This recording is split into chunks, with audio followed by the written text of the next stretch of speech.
వీడియోస్లో ఏమైనా కష్టాలు ఉంటాయా? అంటే వీడియోస్ చేసేటప్పుడు కానీ ఇట్లా అంటే ఎన్నో కేసులు అయినాయి అని అంటున్నావు కదా, సో అంటే ఎట్లాంటివి స్ట్రగుల్స్ ఫేస్ చేసినావు అంటే వీడియోస్ చేసేటప్పుడు? ఫస్ట్ నేను ప్రాంక్స్ కన్నా చాలా ఎక్కువగా ప్రాంక్స్గా నేను ప్రయారిటీ ఇచ్చేవాడిని.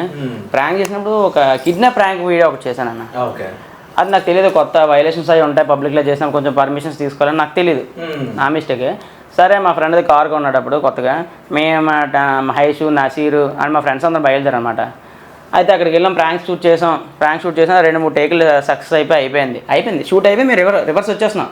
ఒక అమ్మాయిని అక్కడ పెట్టి సడన్గా కార్లోకి ఎక్కిస్తే అది అవేర్నెస్ అనమాట. ప్రాంక్ అని అనుకున్న జనాలు అప్పుడు నేను ప్రాంక్ అయినేస్తున్నాను కానీ అది అవేర్నెస్ రీల్ కింద తీసాను అనమాట. అంటే ఒక అమ్మాయిని మనం కార్లోనే కిడ్నాప్ చేస్తున్నప్పుడు బయట ఉన్న పబ్లిక్ రెస్పాన్స్ అవుతారా అని మేము 3 ప్లేసెస్ చేసాం. 3 ప్లేసెస్ దగ్గర కూడా రెస్పాన్స్ అవ్వాలి, కానీ మాకు తెలియదు 3rd ప్లేస్లో రెస్పాన్స్ అయ్యారు. మాకు తెలియదు, పోలీస్కి కాల్ చేశారు అన్నమాట 100కి, మాకు తెలియదు. అయితే మేము వస్తాం ప్రాంక్ సక్సెస్ఫుల్గా వీడియోస్ చూసుకున్నాం, బాగా వచ్చిందిరా అది అవేర్నెస్ వీడియో బాగా వచ్చిందిరా అది ఇది అని ఫోన్ లేరా కామ్గా ఉన్నాం. ఇంతలో మాకు తెలిసిన కొంతమంది ఉంటారు, ఒరే అంటే మాది సర్కిల్లోనే కదా, అరే మీకోసం పోలీసు వాళ్ళు గోలగోలెట్టేస్తున్నారా, మీరు ఇది అవేర్నెస్ రీల్ చేశారు కదా ప్రాంక్ అని తీసుకుంటున్నారా, అదేదో పర్మిషన్ తీసుకోలేదంట చూడండి అంటే మాకు భయం వేసింది. కంప్లైంట్ ఏంటి అంటున్నారు బాబు, వీళ్ళు కంప్లైంట్ ఇస్తానని కూడా అన్నారు. దేంటర్ బాబు ఇలాగ అంటున్నారు అనుకోని అయితే ముందుగా ఎవరికి ఇన్ఫామ్ చేస్తే వాళ్ళు తెలుస్తుంది కదా, ప్యానిక్ క్రియేట్ అవుతుంది కదా స్టేషన్లోనే. అయితే దగ్గరలో ఎవరికి చెప్తాం అబ్బా మాకు కనపడలేదు. ఎస్ఐ గారు అక్కడ ట్రాఫిక్ ఎస్ఐ గారు డ్రంక్ అండ్ డ్రైవ్ కండక్ట్ చేస్తున్నారన్నమాట. సార్ సో మేము ఇప్పటిదాకా ఇది చేసాం అవేర్నెస్ రీల్ చేసాం సార్, అది ప్రాంక్ అనుకోని అందరూ అంటున్నారంట, అవేర్నెస్ రీల్ చేసాం అది సార్. ఇక ఏదో అంటే వర బాబు మీరైనా ఇప్పటిదా చేసాం, ఇప్పుడుదా వాకీ టాక్ పగిలిపోయారా మీకోసం పెట్రోలింగ్ తెగ తిరిగారా వెహికల్స్, మీరు దూరంగా ఉన్నానని మా అందరినీ టీం మేము ఎవరైతే చేసాం ఫోటో తీసుకొని అడ్రస్ నోట్ చేసుకొని పంపించారు. అయితే అయిపోయింది 2 days దాకా రీల్ అప్లోడ్ చేయలేదు. 2 days తర్వాత ఎడిటింగ్ అది కంప్లీట్ చేసి రీల్ అప్లోడ్ చేసాం. అప్లోడ్ చేసిన మా 1 day తర్వాత స్టేషన్ నుంచి కాల్ వచ్చింది, గాజువాక స్టేషన్ నుంచి కాల్ వచ్చింది, బాబు సీఏ గారు రమ్మంటున్నారు అని అన్నారు. సరే వెళ్ళాం.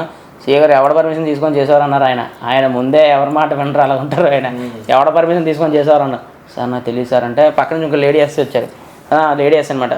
ఈడ నా చేసాడు వీడియో, ఈడ వల్ల మేము 2 రౌండ్లు తిరిగాం సార్, మొత్తం నిన్నంతా స్ట్రగుల్స్ ఫేస్ చేసాం సార్ అంటుంది ఆవిడ మాటలు. సీఏ గారు ఇంకొంచెం అగ్రెషన్ ఫీల్ అయిపోయారు.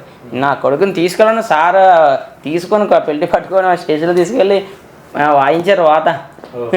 అప్పుడు సాయంత్రానికి ఆయన సార్ ఇలా చెప్పాను సార్ అది ఇది అని చెప్పాను మన ఎస్ఐ గారు అంటే, ఎస్ఐ గారిని పిలిపించి అప్పుడు మీకు చెప్పారు ఇన్ఫర్మేషన్ చేశారంటే, చెప్పారు సార్ అప్పుడు మేము వర్క్లో ఉన్నాక బిజీగా అప్పటికి మీకు ఇన్ఫర్మేషన్ కూడా పెట్టానంటే, అప్పుడు చూసి ఆయన సరే ఇంకెప్పుడు చేయగలడు ఏం చేసినప్పుడు నా పర్మిషన్ అడుగు నేనే పంపిస్తాను, ఎవరైనా కానిస్టేబుల్ కూడా ఎంటర్ చేస్తుంటాను, పర్మిషన్ తీసుకోవాలి ఫస్ట్ అని ఆయన మంచిగానే చెప్పారు. అంటే ఆ రూల్స్ మనకు తెలియదు కదా, ఆ రోజు తెలిసి ఎలాగలాగానే అంటే 2 days వాళ్ళు కష్టపడ్డారు కదా, కష్టపడ్డారు వాళ్ళు అలా చేయడంలో తప్పలేదు, నేను చేసింది అయితే మిస్టేక్ వల్ల.